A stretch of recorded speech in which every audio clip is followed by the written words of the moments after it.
Panukalang Bicycle Act sa harap ng oil price crisis, pinamamadaling pagtibayin RH12 Milky Rigunan, ibalita mo yan manang Milky.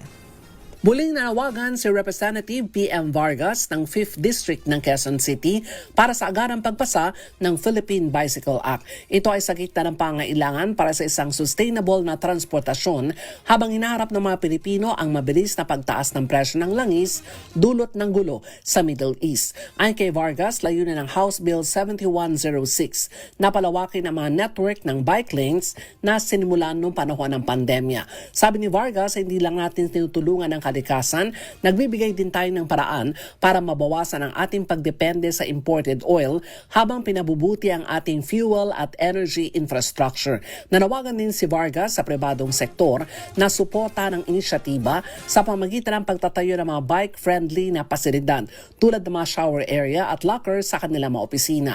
Para makahikayat, may tax incentive para sa mga employer kung saan ang mga gastos para sa mga bisikleta at kaugnay na pasilidad ay maaring ibawas sa kanilang gross income.